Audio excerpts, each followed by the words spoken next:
Wish you a very happy financial new year. Better than all the past years put together.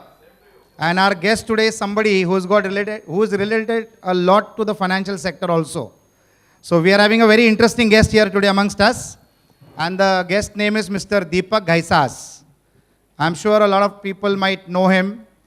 You will be very impressed listening to his experience. What he has done academically and what he has done in his career are two different aspects. He is a chartered accountant, he is a cost accountant, he is a company secretary, but his career was nowhere connected to what he subsequently did. The initial 5 years of his life, he was in the food business. Subsequent to that, for 25 years, he was in the business of IT. And after that, now, he is in a medical related industry. Something very interesting is a company that all of us know, iFlex. Now is the interesting part. He started this company in 1993 with an investment of $1 million. That time I think the dollar would have been 40 rupees. So it was 4 crores. Subsequently, he sold the company for only $4.5 billion. He still has the money. So I would like to invite Mr. Deepak Ghaisas on the dais, and we'll start with our conversations.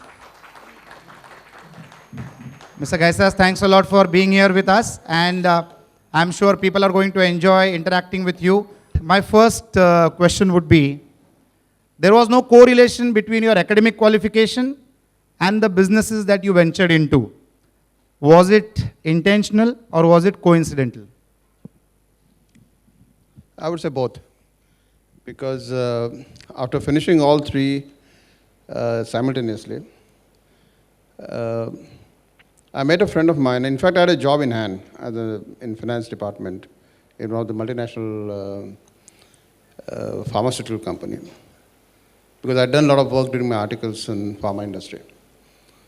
So, and I met a guy who had just lost his father, and he wanted to come up in his life. And they were in ship channeling business. And then that is the time, this was in 83, 84, when the oil exploration had just started. And the idea was to provide the catering services to the oil exploration rigs and the platforms who were constructing the pipelines and BHS and BHN, which are production platform of ONGC. And we realized that there was not a single Indian company who could even think of doing this. And probably I was sort of keen on doing something different. And we thought this was a great idea. And that time dollar rate was 8 rupees. We got the first contract from a company called Hitachi, which constructed BHS. And we realized good money in there. And that's how the whole thing started. And once it was a local company providing Indian services to the contractors, including ONGC, I think we realized it was a great opportunity. We kept the services right. And then the success followed automatically. So the opportunity decided your career, not the education. Yes and no. I mean, my belief is that education is your basic platform as a jump board. So more you are learned, sometimes it works against you, sometimes it works with you. Because as an entrepreneur, especially, more learned you are, you think of more risks. And many times you have to jump without thinking too many risks. So whatever knowledge I had, whatever knowledge I gained during my studies, I mean, that's I call education. That's not a knowledge. So what knowledge you gain, and then probably white hair give you the wisdom. So you have to differentiate between education, knowledge and wisdom. So initial days you dyed your hair white, or? Actually, yes. No, I'm just joking. Well, I heard you say that more than services, it is the products that generate valuation. I'm sure that is your chartered accountant's mind, and it worked very positively for you. So you began with the product industry and you went to unheard of countries, and there are so many countries which I can't even pronounce. You went there and you did business. So what gave you that insight when India was totally flourishing towards the service sector, you branched out and you went and created products which were globally accepted and globally wanted. So what was that insight which helped you to take that decision? First thing, I think in 93 when we thought of getting into, in 87 I shifted to IT industry because 5-6 years in food industry, and I'm still involved in food industry with the same guy after 87. I'm still with him on board in a Singapore company where we're doing remote catering in Australia and Gulf and on mine sites and so on and so forth. So I'm supposed to be good at remote catering part, and I continue to enjoy that. Because I enjoy food, I mean, you can make it out. Yeah, that can be made out on me also. But idea was to do something different. Okay, because when I got into IT industry, I joined Tata Unisys that time, Tata Burroughs, Tata Unisys, and realized there were 300 other IT service companies. So if I want to start something new, I should not be one more IT service company. And the wisdom part, which slowly grew, was that if you want to make money, rather everybody here wants to make money, right? There are only 3 ways you can make money. One is you have to do something better than others are doing. You have to do something different than what others are doing, or you have to do something new. So there was no point in doing something same but better, because better was only giving more discounts or more arbitrage on labor cost as what IT services were doing. Because all of us were exporting, 86% of India's software exports were to the United States, and 95% totally between US and UK, because English was our main strength. So there was no point in doing something better than what others were doing, because that was a tough job. So we thought we should do something different, and different was a product. And product gives normally the exponential growth rather than the linear growth. Because in any service industry, you take hotel, you take hospitals, you take any service industry, the linear growth is if you want to increase the top line, you have to increase the number of people, because that's the way the service industry moves.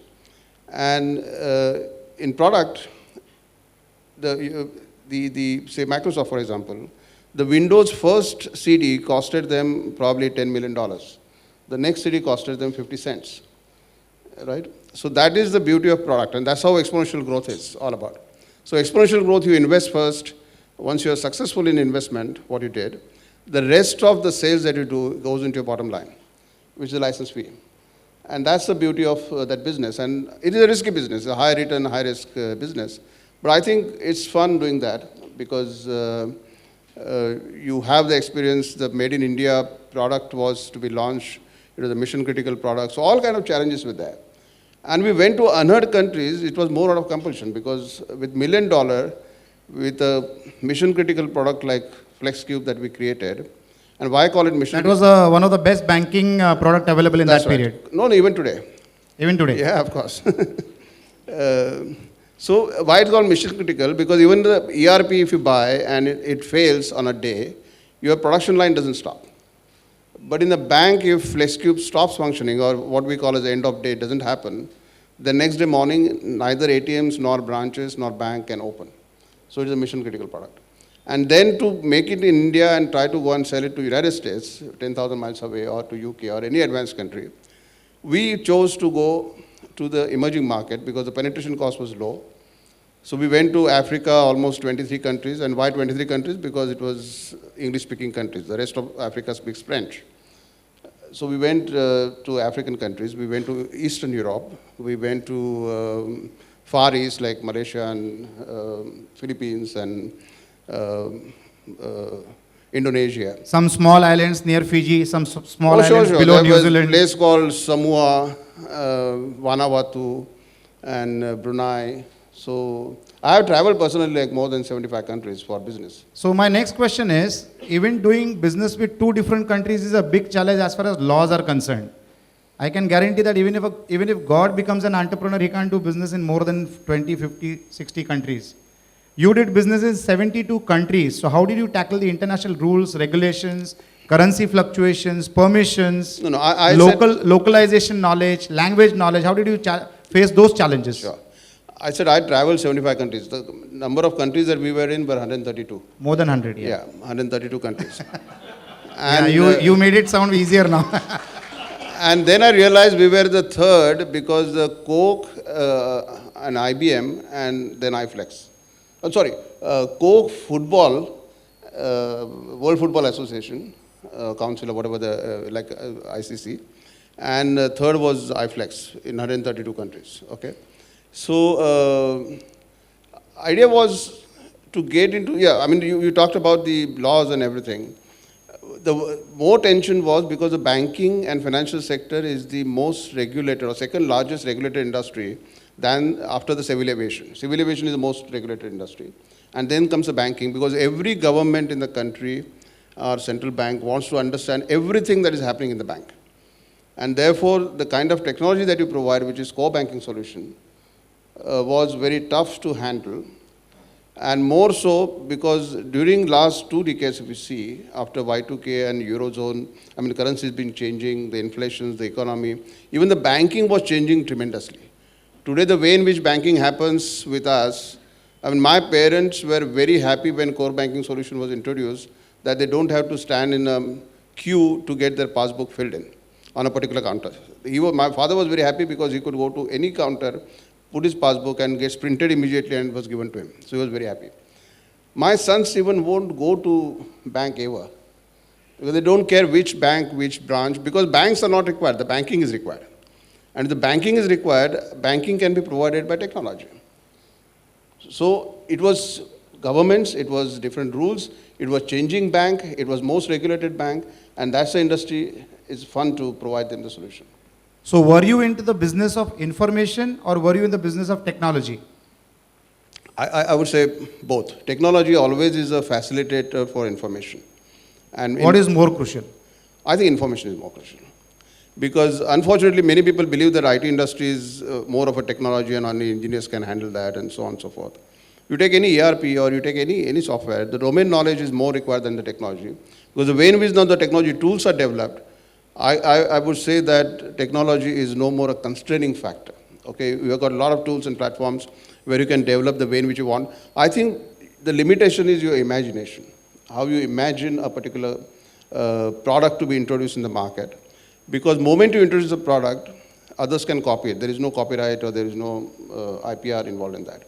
And the first more disadvantage is you can make all the mistakes and others can learn from that and launch another product. Now, what FlexCube allowed them to do is the business could launch the product quickly in the market, and that was the competitive advantage that our customers got. And therefore, in a country like Nigeria, for example, 15 banks use the same software. And when the 16th bank came, they said, no, we don't want to use it because we don't want the same software. Because what is our competitive advantage? And my answer to them was, it is not the software that gives you competitive advantage, how to use it, the software of technology. And that's where the information part comes. How you make use of the information is going to be crucial. And that's how we used to sort of do marketing of this. So did you run into trouble into any country as far as some rules and regulations are concerned? Because a mistake by mistake in law is also a crime. No, it is very crucial, but I can tell you very proudly that in 20 years of my career in iFlex, in 132 countries, we were not sued even in one country. Okay? So I think it is very remarkable. I mean, today when I look back, it looks very remarkable, especially the litigious nature of people that is growing every country now. And you're dealing with money, you're dealing with finances, you're dealing with banking. And one small mistake can actually bring down the government of a country. And I can give a couple of examples where in one of the countries, nationalized big bank, very big bank, like State Bank of India, they made a mistake of, instead of debiting the interest, they kept on crediting interest to one of the PSU, public sector undertaking. And that PSU, consecutively 2 years, declared dividend, which went to the government, and the economy looked like doing well. And third year, they realized that instead of debiting interest, they were creating interest. And that parliament had a problem, and the government could have got brought down. And obviously, the softest target was iFlex, because we were in India and we were not in their country, and the technology no one understands, even the MPs won't understand. I mean, MPs in any country for that matter. Once we were asked that please answer this question, okay, why this thing happened. And the standard answer was the data was corrupted. And the minister told us, please don't use the word corrupted because immediately there will be uproar in the parliament. Because anything which is corrupted... They will take the literal meaning of the word corrupted. Unfortunately, even media would take that way. so we use some other word, and I don't know what word they use ultimately, but it so happens. So it is a crucial role, and you have to be very careful. And because we were in 132 countries, from east to west, at any given hour, there was somebody was doing end of day, somebody was doing beginning of day, so some bank was opening, some bank was closing. And each those moments are very, very crucial. And we have to give the support. So we have to create that support infrastructure. Your basic software has to be good in the first place. And then the support has to be very responsive. And so the general marketing people were told that in products like this, it's like food, you know. So why you like the food every day and still you get bored sometimes when you go to the hotel. And you can find fault with any food that you eat, right? Same thing with application software. I mean, I'm talking about application software. And therefore you will not find 100% satisfied customer in software industry. But what we had given the target to them that you must get 100% referenceable customer. That any customer is referred to how is iFlex, how is FlexCube. Everyone by default should be saying, oh, they're good. And when you can be good, because when you are responsive to them. If any problem comes, you should be able to solve that, at least be there to with them, handhold, and solve that problem because the bank has stopped functioning. There are queues on the ATMs, there are queues on the branches. This is something which can't be tolerated by anybody. What was your expansion strategy? Because reaching from one country to 132 countries is, I'm sure, a long decided strategy that you must have done with your team. So what was the strategy and how successful was it? Was it sustainable?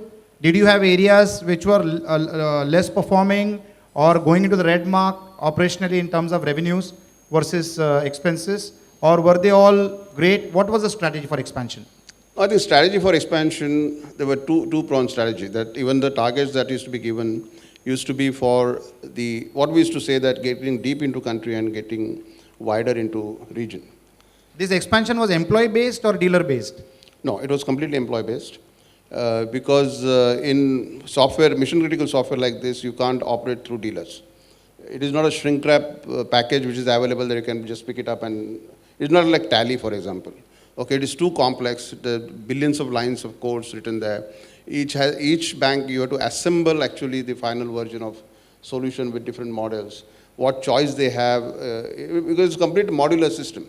And therefore, suppose they take only corporate banking or they take only retail banking or investment banking, you have to provide the solution accordingly.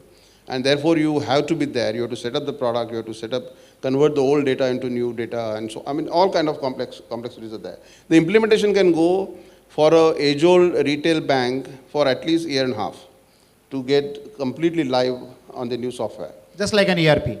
Just like an ERP. But if you give me a startup bank with no previous data, we can start a corporate startup bank within 3 weeks.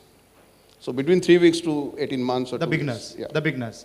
And how did you adapt to localization? Because it is culture difference, language difference, time difference, temperature difference. I think it's very, very interesting. I mean, I learned my geography and history not in school, but in my marketing. I'm sure the compliance would have taught you better geography. Oh, yeah, absolutely. For example, I can give a couple of instances. Like I was in West Indies. I mean, fortunately, West Indies won the Great World Cup. So I was in Jamaica, and Jamaica, we had 6 banks our customers. And we had more than 1,000 banks as customers. And when I say bank, Citibank we consider as one, though they implemented in 90 countries. Or UBS we take as one, but they implemented many places. So Jamaica I was there, and we normally have in database like customers database, and you have your own name, father's name, and family name. I mean, there's a standard format, which sometimes doesn't work in Chennai, for example. Very rarely people have family names. But in Jamaica, for example, they don't have father's name, they put mother's name. So we have to change it. I mean, I believe some part of Kerala has similar kind of I always customs. thought Gail is a lady's name, actually. Sorry? I always thought Gail, Chris Gail. Oh, no. Gail is a lady's name. No, probably, I don't know. I mean, that doesn't look like one. But except his hair, probably. But, and then at the evening, we were discussing with, we had the dinner with the chairman of the bank, and he was a very witty, very renowned politician there. And I just casually asked him, "Ki, why the whole world puts father's name in between, why you put mother's name?" And the answer he gave was very, very remarkable. He said, "Listen, motherhood is the truth, fatherhood is always a belief."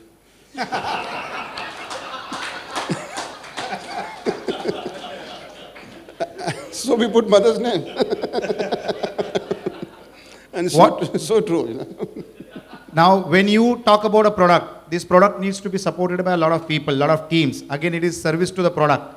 So again, it is engagement of a lot of educated talent. So what were your ideology behind talent management? How did you select talent, train them, retain them, recruit them, retain them?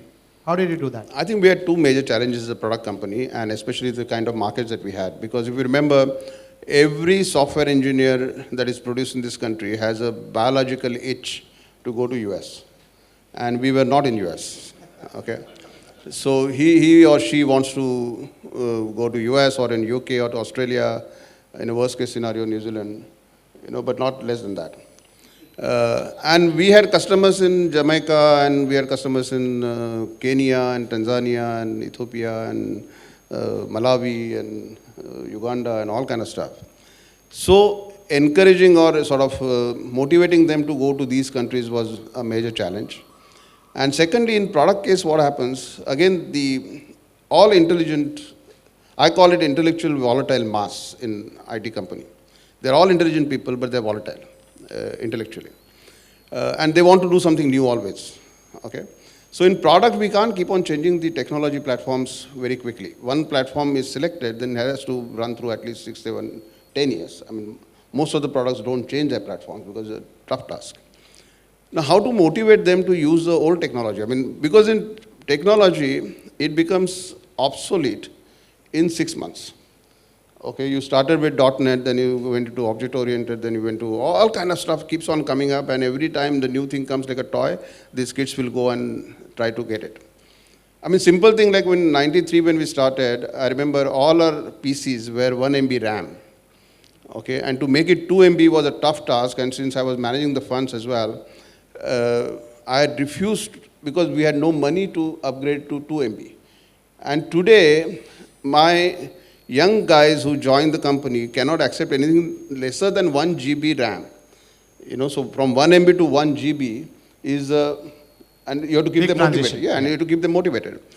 So the way in which I used to do it is two ways. One is, I used to always tell them, we used to have the open houses, because you have to keep on communicating with people. That's a very important thing when you're handling intelligent people. You have to keep on communicating. You give them the bad news first, you give them good news later. Because then they feel trusted. You know, then they feel happy that yes, the bosses are taking them in confidence. And once you do that, they understand, they appreciate, because that's a good part of intellectual volatility, that they understand very quickly. Okay? Now, I used to tell them, listen, as a software engineer, you can anytime go to US. So what is the problem? But before you get married, why won't you go and see Masai Mara? Why won't you go and see Serengeti? Because those are the best places to see in the world. Otherwise, you will never get the chance to see. And that sometimes used to work very well. It worked. It worked very well.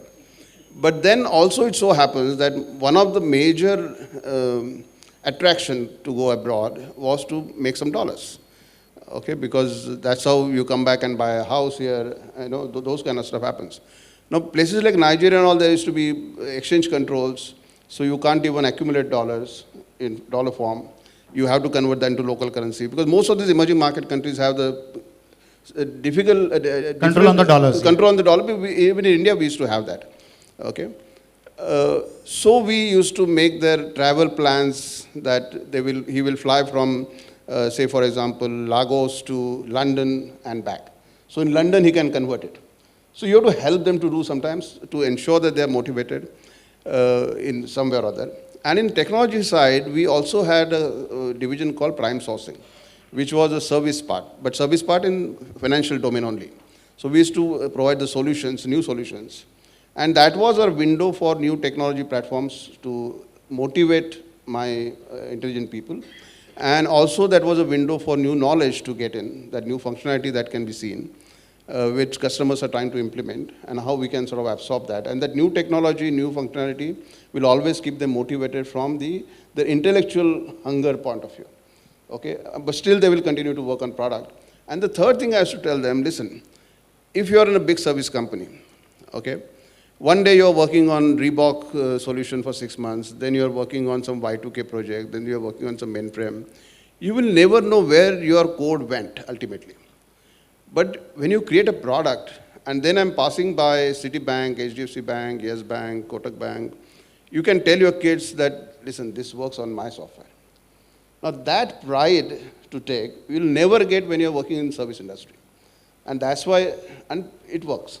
Many times, young kids who realize that, yes, these are the factors which are very important from a product point of view, though it is emerging markets, though it is the low tech or different technologies or repeated technologies, that motivation is very good.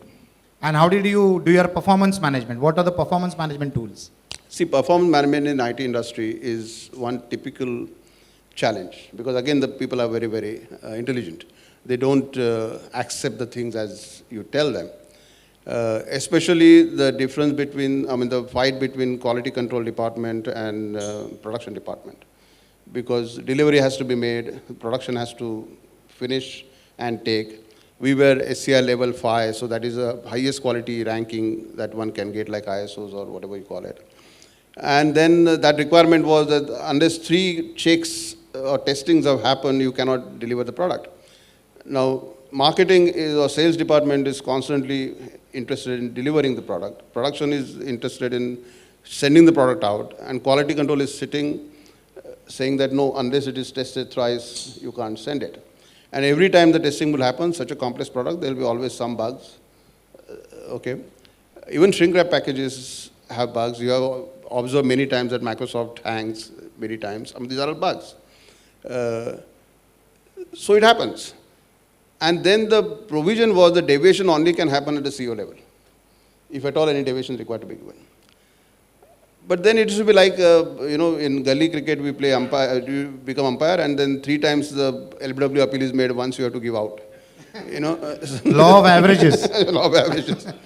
But you have to be very, very diligent on that. But performance management is to be based on that. And then ultimately what we did, a good thing I think we did, we created a core team. And we said that also that if anyone is eligible for promotion, has to go through a quality control department, has to be a quality control guy. And moment you put that production intelligent guy in quality control department for even 6 months, he understands or she understands what are the nuances, requirements of quality control department. Why they shout at me, why they fight with me. And once they experience that, I think the things change tremendously once people cross over the line again back. So giving them the rotation, I think is very important to manage the performance. Many times in IT industry, at least that was my experience in iFlex, many people used to come and meeting used to be at 9 o'clock in the night, and 10 o'clock these guests are walking out and they say, why so many people are here still? And how to motivate them to perform till night?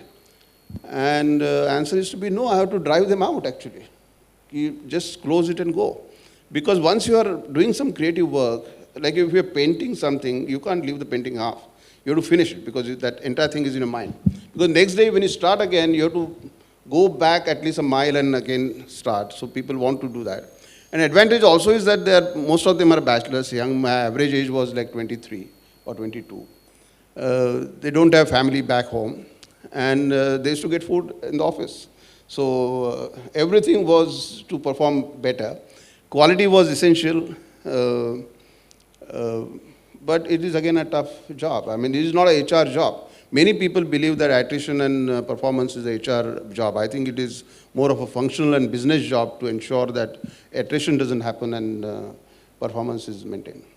In 2001, you won the International CFO Award, Best CFO Award, and you were the first Indian to win that award. What kind of leadership did you encourage in your enterprise? I think many things. I mean, the way in which the funding was managed, in $1 million to create a product was clearly a very difficult task. We had, I remember, 4 crores as capital, 3 crores as overdraft, and 3 crores. I went to Exim Bank to get a loan, and they gave me loan at 13% that time, which is a concessional export loan. And somehow, I come from middle class family, middle class Maharashtrian family. So generally, my father has always told me that don't borrow money.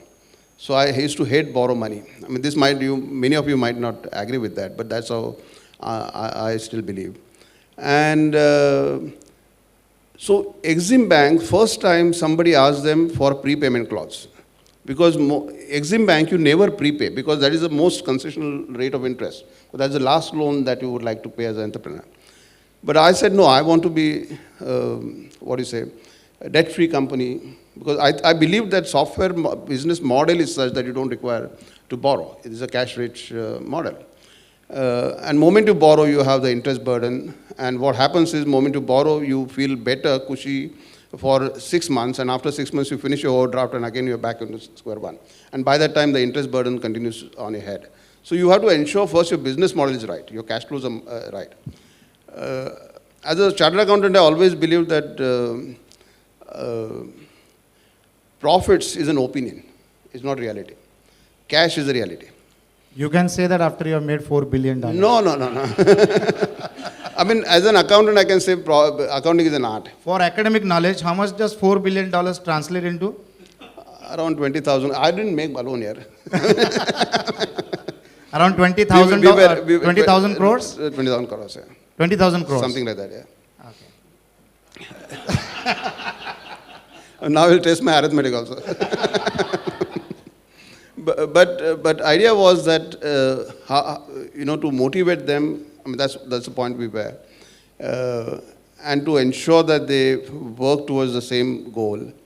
And of course, we did ESOPs at that time in 96, 97. And the good part I liked about the whole thing, which I carry more as an asset than the money that I carry, that none of them asked me, what is the use of this ESOP? We were not publicly listed company. We had no clue when we are going to go public, whether we will do IPO or not. All of them agreed to accept that, and they accepted that ESOP at that time. And if anybody was given 1,000 shares in 96, I'm just giving the arithmetic to you, we split that 4 times, so it became 16,000 shares. Okay, it became 4.8 crores now. Wow. Okay, so if somebody got 1,000 shares at that time, became a millionaire easily. And I think almost 70% of my population had minimum of 1,000 shares that time. So people who stayed with us enjoyed it.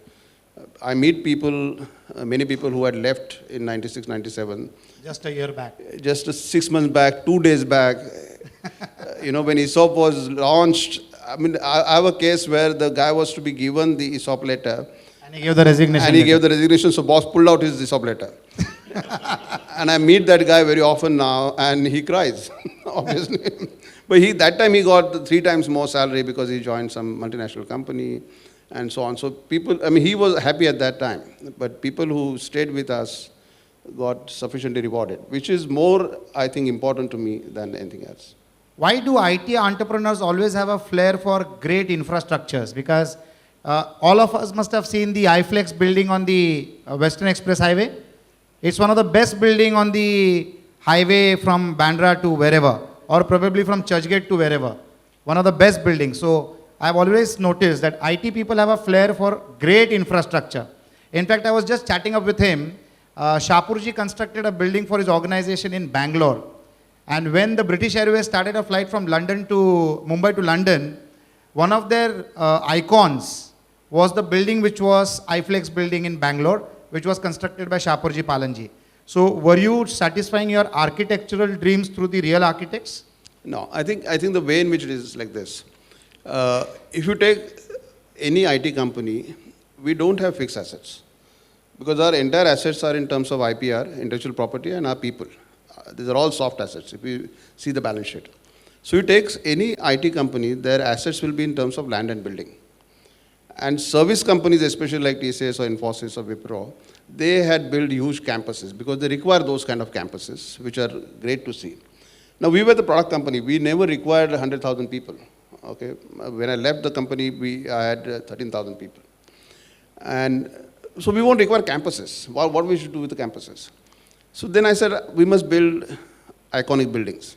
And my always anger was that when I see BBC, when I see CNN, they would show India as Taj Mahal, which is built 500 years back or 400 years back by somebody, and which is Kabbar anyway. Okay. In the best of the moods, I think they will show Taj Mahal. Otherwise, they will show buffaloes and half-naked kids. Whenever the India is shown, that is some village shot. After independence, even our Rashtrapati stays in a British house. Our parliament sits in the British house. Mumbai icon is Gateway of India, which is again built by British. Now, fortunately, we have got ceiling, at least one structure that we construct. But as in India, we did not construct, after independence, any iconic structure. That was anger in mine. And then, if we want to build, therefore, something, we have to build something iconic. So, we actually had a contest for a Bangalore building when we decided to build. And the dream was that when Bangalore is depicted, our building should come, which came true when the British Airways put that ad. Because they showed London Bridge on one side as London, and they showed iFlex building as Bangalore. So when they started the first flight between Bangalore and... Now, Goregaon building, see, we had 40% equity from Citibank. So we had Citi American directors there. Americans, or rather any multinational, doesn't like to add assets in terms of land and building in third world country, because that is not a good idea, so they believe. And any one of you who have foreign partners, I think you will have a similar kind of philosophical experience. And I was trying to tell them the same thing, that our balance sheet to be looking good, we have to have land and building, because nothing happens, appreciation on real estate will definitely take your asset at a current market price at a much higher level. But they won't listen. At some point of time, I could manage to convince them. So we bought this land in Bangalore and in Mumbai, in Goregaon. And Goregaon, actually, my original plan was to build the tallest commercial building in Mumbai that time. And we had Hafiz contractor actually given the design of the tallest building. And then 9/11 happened. Okay. So little worry was there, and the board said, oh, why you want to build tallest building? What happens? Something like this happens. So all kind of fears were put in. More learned you are, more risks come in your mind. The worst thing happened to me is that some authorities told us that you have to take NOC from all Juga Jhoplis around, because that is a law or rule or something like that. And then the typical thing of asking for money and everything started. So I said, okay, scrap the whole thing. Scrap that plan, and let us put a different plan altogether, where we don't require to take such funny permissions from somebody and we have to pay cash out. Because I never generated a single paisa cash in my company. We paid all taxes. We were in tax holidays, so not a single paisa cash. So I can work till 12 o'clock midnight, but when I come home, I can sleep peacefully. That was the whole idea in the world. So we constructed this building. Idea was again to create an iconic building. And I think it proved probably successful. Pune also, we have got another building in the Chandni Chowk side in Pune. And I would suggest you go and see that, because that is also an iconic building. It is part of the mountain, because we didn't want to disturb the environment and the trees. So we cut minimum trees. We had to buy 10 acres of land, because that's how STP can be, or EPZ can be made, economic zone can be made for tax concessions. So we bought 10 acres of land and built that, which looks like a part of that mountain. But it is ultra-modern building. So was the foreign exposure helpful for this kind of a vision for you? You saw so many countries, so many monuments, so many structures, so many formats of infrastructure. Did that help you? I won't think so, because I didn't copy anybody. But I think it is your own... Did that give you the encouragement to do it? Sure. To beat it, to make it better? But today even I feel that Mumbai doesn't have a big convention center. Even a small country like Singapore has a big convention center. And now I realize that Reliance is trying to build one in BKC. Yes. So I'm so happy. I felt very happy that, we require really a good convention center. I mean, we shouldn't be holding those exhibitions open in Goregaon and with kind of problems that you go through. So we require a big air condition. Because when I met the Prime Minister of Singapore, one of the things we were talking about the great inventions, and one of the things that he said which touched me, he said the great invention was air conditioning. And I said, how? He said, because air conditioning started in last century, Singapore got air conditioning, and that's why the productivity of my people went up. And that's why where Singapore is where it is today. So he gives the credit to the air conditioning invention. If the head of the state can think like this, okay, we require to increase the productivity. Any mall, I'm on the board of a retail company. The first thing I ask always is the parking space enough? Because we build malls and we don't have parking place. You have the redevelopments done everywhere in Vileparle, for example. Now, I have seen in my childhood there were all bungalows. Then bungalows were demolished and we got two-story building. That time nobody had cars much, so roads were okay to drive and park and everything. Now, all of a sudden the buildings have become 7-storied. Everyone has got 2 cars. Where do you park? I mean, that plan, you don't require to go out and see that. You require to Common think. sense. Common sense is most uncommon, believe me. Okay? But somebody has to, not somebody, everybody has to think like this. Okay, that what is in future, you have to estimate that, gauge that. Because leader is not one who can see ahead. A successful leader is one who can see not only what is ahead, but after that turning, what is there is seen by this guy here now. Because when the turning comes, you should not get a surprise. That is a good leader. Superb. At the age of 25, you ventured into the food industry. For the next 25 years, you were in the IT industry. And at 50, you again changed your career, which had no correlation to your previous exposure, except the technology part, and you went into the biotech. So, I'm sure you must have seen that healthcare is one of the biggest and the busiest industries the world over. And not being from a bio background, you still ventured into it. So, what motivated you? The numbers of the healthcare that's going up vertically world over because of pollution? No. I think, okay, let me explain very quickly. See, the expectancy of life is growing. Okay? I mean, we see Shivaji Maharaj lived till 50 age. Peshwa lived till 40. Our grandparents lived till 65, 70. Our parents probably would live for 90. We probably would live for 100. Now, question worldwide people are asking. I mean, in Japan, they say the 90-year-old guy will be walking with his father to meet his grandfather who is getting married now. So age expectancy is growing tremendously. And if that is so, the question today is, what will be the quality of my life between 70 and 90? Okay, and the people, age group I see here today, all you must be worried about your parents in the same way, that how your parents are going to live between 70 and 90. What we see today, unfortunately, with all environmental issues and cell phones and radiations and so on, is that you start getting first diabetic, which is a chronic disease. So you can't eat sweet. You get hypertension, which is again a chronic. You can't eat salty. Then your knees start getting problems. You can't walk, you can't climb. You are little unlucky, then you start getting dementia, Alzheimer's. So all these degenerative diseases, okay, are going to make life very, very difficult. And current medical science will not allow you to die. See, today, maximum deaths happen in ICU unit. So you earn and keep paying to live. Correct. So all of us who are making money are going to spend at least half of money in our healthcare between 70 to 90. So to me, it looks like it is a $1 trillion industry. Next $1 trillion industry is going to be healthcare. That's why you see all gyms are getting failed. All slimming procedures are making money. Hair growing is making money. These are all either cosmetics or healthcare related issues. Everyone wants to look young. Everyone wants to be healthy. Now, doctors today are not healthcare people. They are disease managers. Because something goes wrong with you, you go to the doctor. Has any doctor told you how to live to avoid that disease? No, because you never go to doctor before that. So the worldwide, the thinking is now that healthcare is not medical science today. Medical science today is managing our diseases and not health. Actually, health is not a subject taught in medical curriculum. Okay?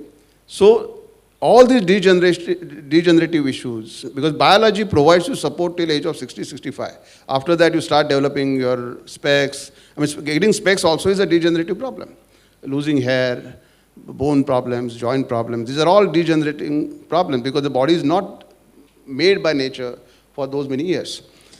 Then you start getting supports from mechanical defects, plumbing defects like bypass is a plumbing defect. Uh, car- Carpentry issues, like bones. All these are the issues that come up. You get support, but may not give you the dignity of life, of living, the way in which you require actually to live. Doctors will ensure that your heart beats and therefore you are not dead. They will charge money for that. And if you lose life, they will still charge money for that. Okay?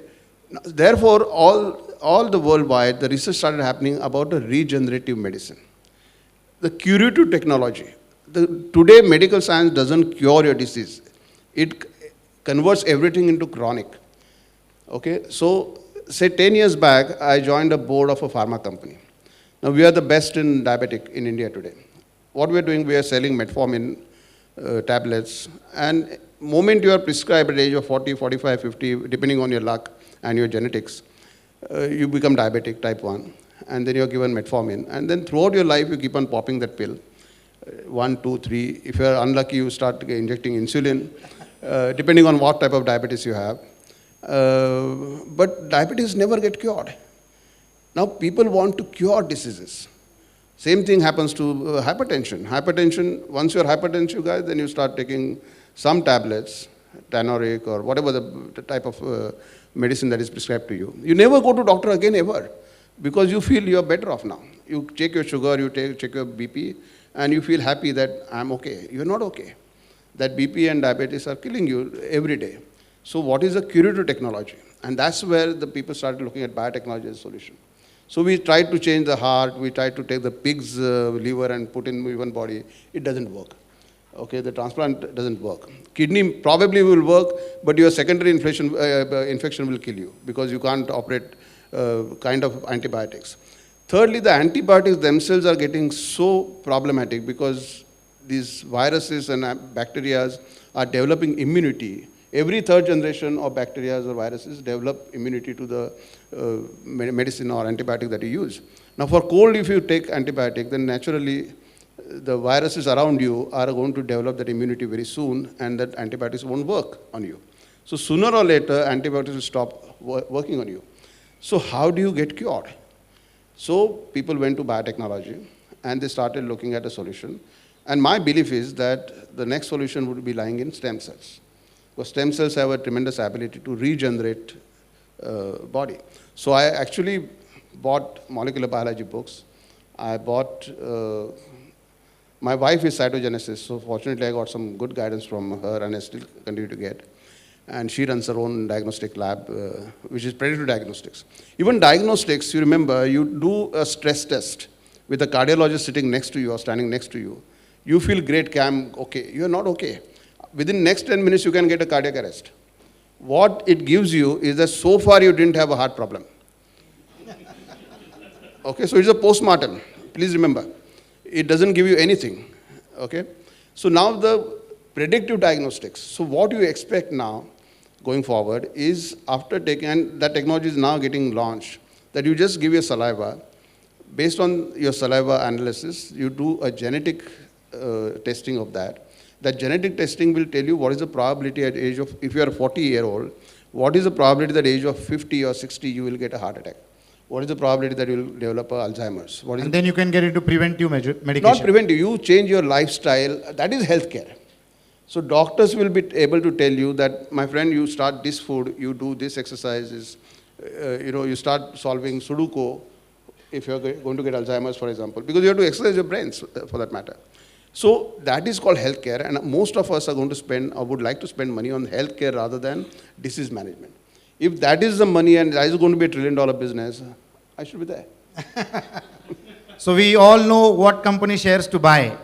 All biomedical companies are going to do good business. Absolutely. So last question, you started with the food business, then into information technology, then into biomedical technology. What next? I think my next, the reading I already... Oh, so there is still a next. Oh yeah, of course. I'm still going to live long.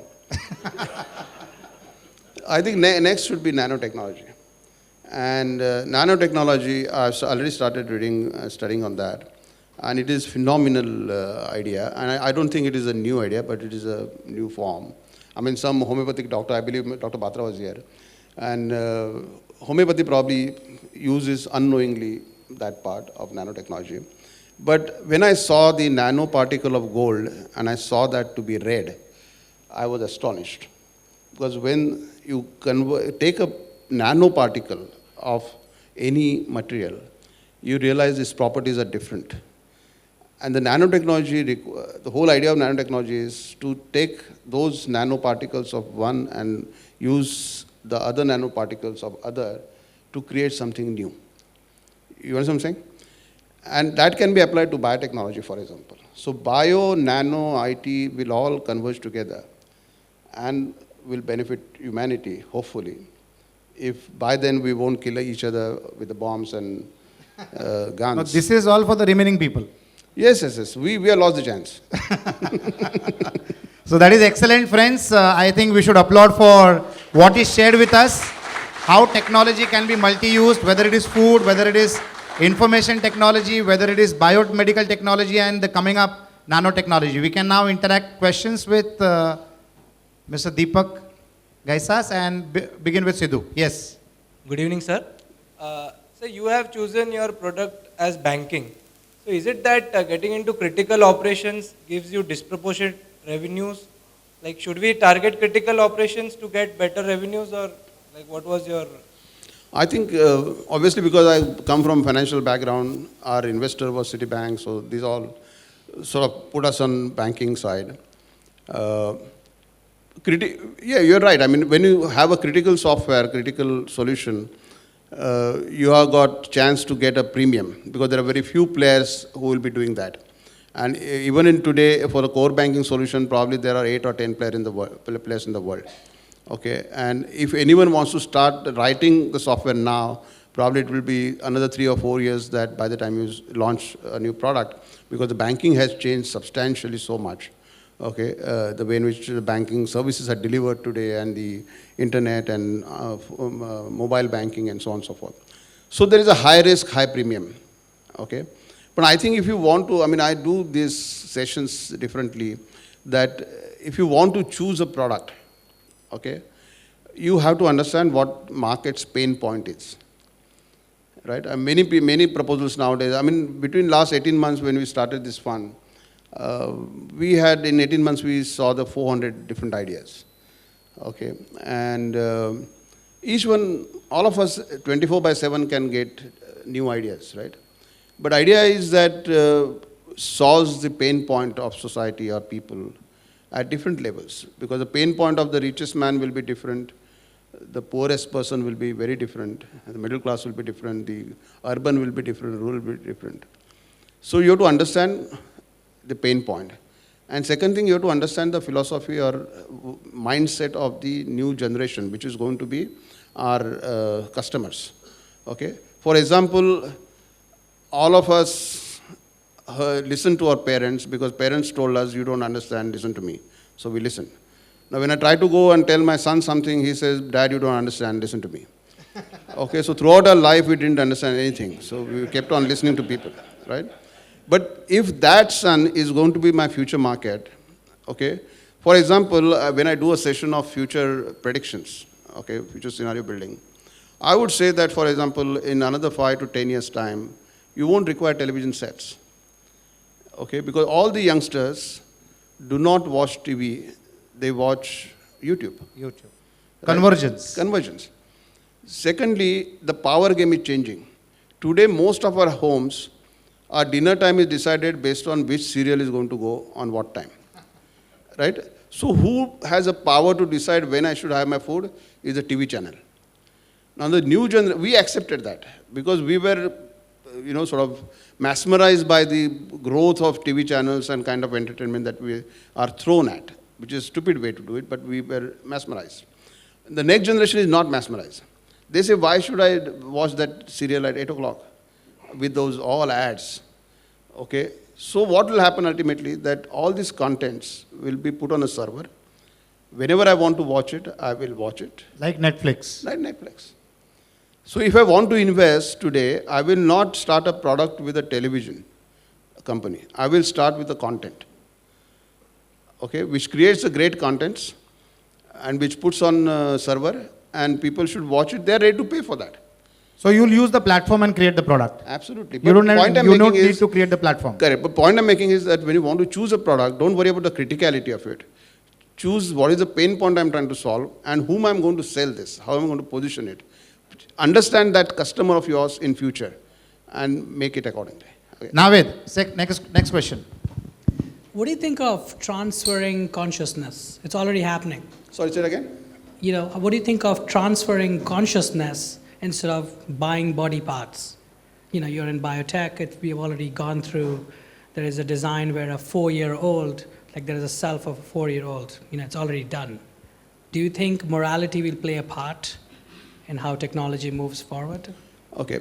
My way of looking at things is that these stem cells, what I talked about, now we recover these stem cells from the tooth. Okay, the milk teeth or deciduous tooth that is about to fall out. Once every one of us had 6 plus 6, 12 teeth, right, in the beginning.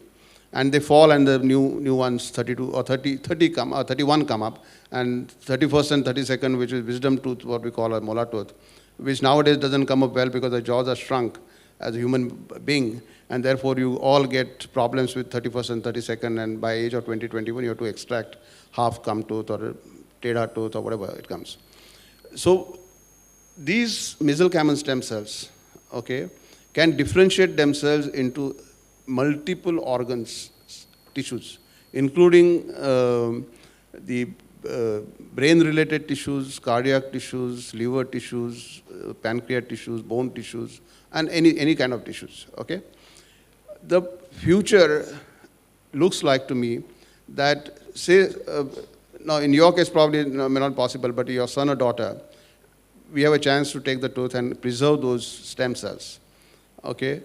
One day, if he or she requires an organ to be replaced, in a laboratory using those stem cells, we can differentiate that and create an organ of her own in the lab and go and implant it in her. Superb. This is the world will look like maybe 50 years, 100 years, I don't know how much money is going to get invested, how much things are going to change, but this is how I see the world to be. Yes, Mr. Sequeira. Sorry, you want a follow-up question? Yeah. It was, why even mess with biology? Why not just go technology and transfer our consciousness instead of growing body parts? It's already done. It's happening.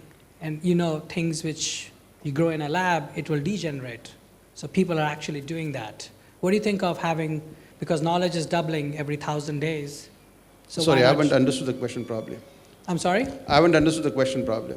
Well, instead of having biology solve our problems of life extension, because every day 100,000 people die. That's the biggest problem in the world right now. People are working on it. No, that is not a problem. It's a serious problem. How they die is a problem. Okay, everyone who's born has to die one day. I'm not getting into philosophy, but so death is not a problem. Problem is how they die is a problem. Is it accidental death, unwanted death? In Sanskrit we call it akala mrityu. You know, so the mrityu should not be akala. In our customs, in childhood, we put a cotton on 3rd month on the head of the baby, saying that you become so old that you get hair like white hair. You know, so we expect them to grow older and die. So death is not a problem. How they die? I mean, they die in bomb blasts, they die in accidents, they die on railway tracks. That is the problem. How about we download our consciousness and all our memories and all our knowledge on computer programs and live forever instead of having biology? Oh, Do you okay, think that is a- that's okay, the that's- question? Do you think there is morality as a problem when you do that? No, I don't think morality is a problem. I think the knowledge exists. And the methods will come to transfer that knowledge, like we transfer knowledge from one disk to other disk. Okay, in Indian philosophy that is possible. Satyug is Yeah. coming? Okay. I mean, I can get into Patanjali and I can talk about it for next 3 hours. Okay, but that is possible. So our ancestors said, or probably they were doing it.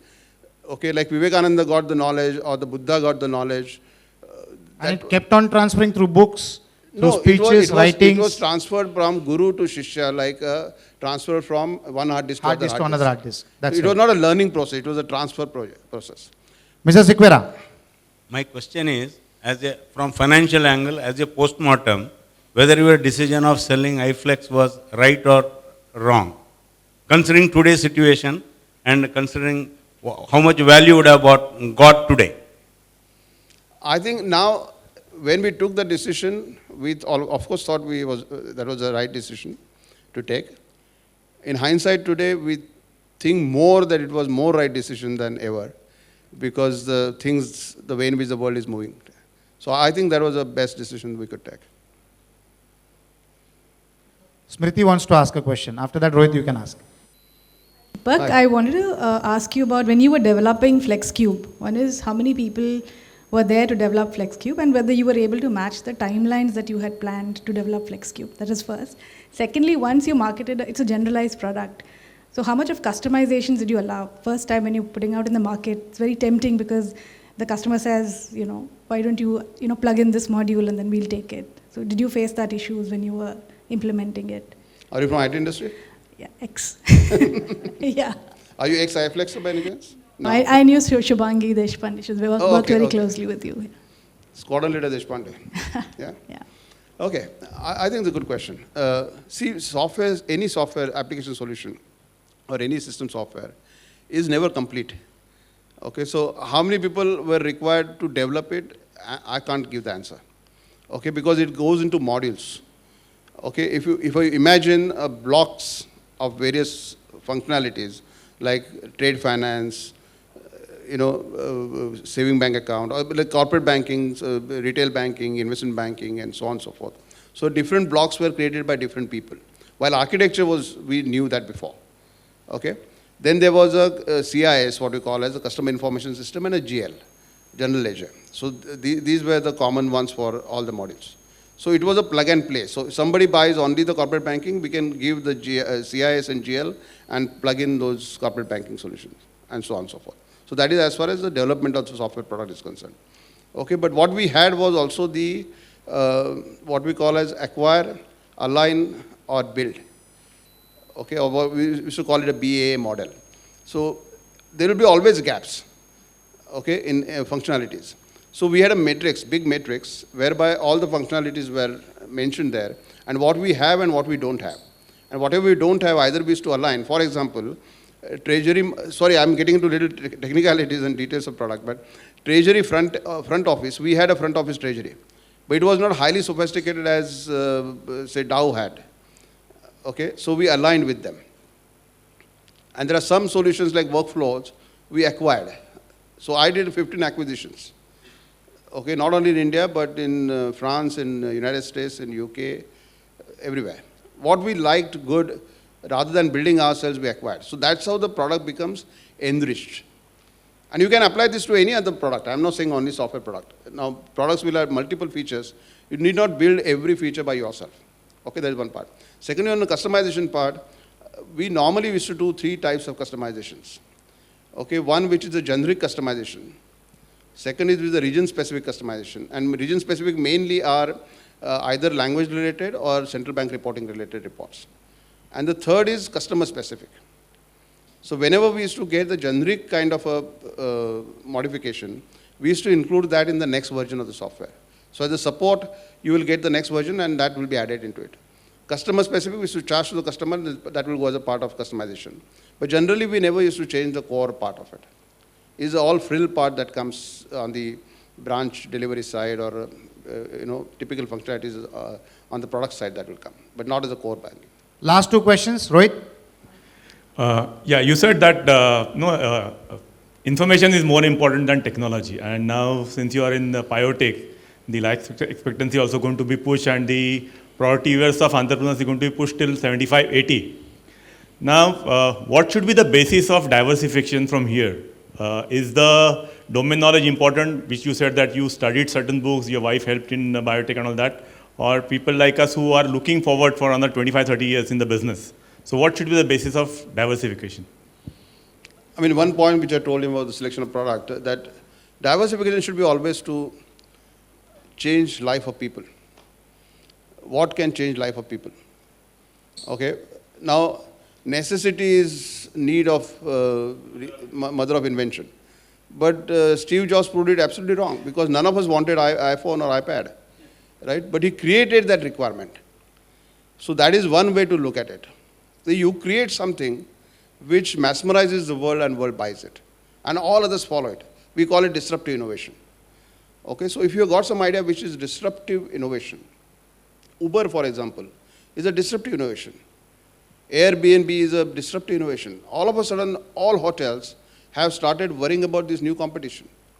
Now, can you create something like this? I think that is a great diversification. And the beauty of that business models which are coming up now is a retailer has zero inventory. I mean, I'm on the board last 15 years on a retail company, which is Shopper Stop. That is our previous guest for IC. Okay, so Nagesh is a good friend. And our major concern is inventory, because inventory goes little haywire and your profits are wiped out. You know, that is the way it is. Now here is Flipkart or Alibaba, which has zero inventory. Can you imagine? I mean, that's a business model never thought of. So if you want to diversify, I think take maximum advantage of new technology, new delivery styles. Think of something which is disruptively innovative, where people will like to follow you rather than you following them. It's a tough job. Everyone doesn't get disruptive innovative ideas every day. But if you keep your eyes and ears open all the time, I think the market is same, right? People are changing, their requirements are changing, their pain points are changing. I mean, redbus.com is a classic example. This guy, I am Ahmedabad guy, used to stay in Hyderabad, never managed to get a ticket from Ahmedabad to Hyderabad.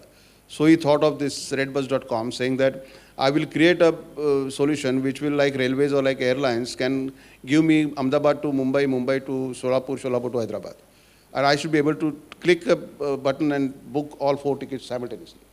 Today he has got some 400, 500 bus operators with him, right? So this is diversification, I think. And it may be related to your stuff, may not be related to your stuff. But my belief is always that whatever you are doing currently, I mean, I'll give you a small example. Okay, I also play tabla, for example. And my house has got good music background. My mom was Sangeet Visharad and so on. So I'm a fan of Indian classical music. So a day I was in Meeraj.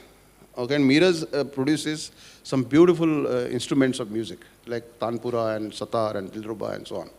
And the one tall, huge Muslim guy used to come and deliver us the Tanpura, which was a beautiful Tanpura ever made in the world. I mean, that's what this guy's specialty was. I'm right from Bhimsen Joshi to everybody will buy from him. So when I was in Meeraj first time, I thought, it's just 4 years back, I thought I should go and visit this guy, okay, because he's a great artist himself. So I searched whatever I knew about, remember that his address, and I searched and I got the shop. It is 12 by 18 feet shop, okay, full of instruments. Unfortunately, that gentleman who used to come to us is no more, because he was very senior guy that time also. His nephew is running that shop. And he was making a beautiful Dilruba with nice pieces being, artistic stuff, put on design and everything. So I just asked him, is it a part of your inventory or you're putting it by order? He said, by order. Where it is orders from? He said, from Chicago. I said, how do you go and sell in Chicago? He said, mera website hai. On his website, people around the world book the instrument, not only instrument, but they tell him how the design, what they would like to have. He discusses with them on internet and makes an instrument and exports it. If 18 by 12 guy in Meeraj can do it, I think all of us can do it. Is he a learned, educated MBA guy? No. Okay, but he understands his business, so he's integrated that with a new technology to deliver it with world market. Okay, I think that's a good diversification, for example. Last question, Ibrahim. So you talked about ESOPs, and whilst you were a privately held company, you rolled it out, for your employees. We're at that stage where, as a product and services company, we are looking to do some of it for our key employees. So, your insights would be really helpful. Sorry, is it the last part of it? So your insights on, ESOPs, and if you could talk about it a little bit. Good news is ESOP work very well. Bad news is that when we delivered it or when we got benefited, the tax laws were different. And now the tax laws are again a little unfavorable to ESOP to make it very, very promising. But I think if you are an unlisted company, a privately held company, doing ESOPs or giving sweat equity for a startup is a great idea. And especially if you are in knowledge industry like IT or biotechnology, or when your talented people is your asset, okay, make them part of your business, make them that ownership feeling. And ESOP can do that very well. And if you do earlier in the business, okay, that will bring a lot of loyalty and the people will last long with you. They will be able to share the upside of that. Okay, so either the exit will be either you do IPO of your own business or it is acquired by somebody else and so on. There are multiple ways you can encash it. But I think giving ESOPs early for unlisted companies is a great idea. It gives a great sense of ownership. Then you get real professional entrepreneurs. I call them professional entrepreneurs. Okay, and ESOP does that wonder very well, provided you, again, communicate with them in a right way. Don't throw at them like many people do, pay packet at people. Tell them exactly what it is and what upside they can enjoy. Don't show them dreams, but give them the reality test of that. Fantastic. I think with that we come to an end. And thanks a lot, Mr. Deepak Aisas, for sharing your experiences and knowledge. Deepali, come. I'd like to request Mr. Deepak Bhimani. A picture, please.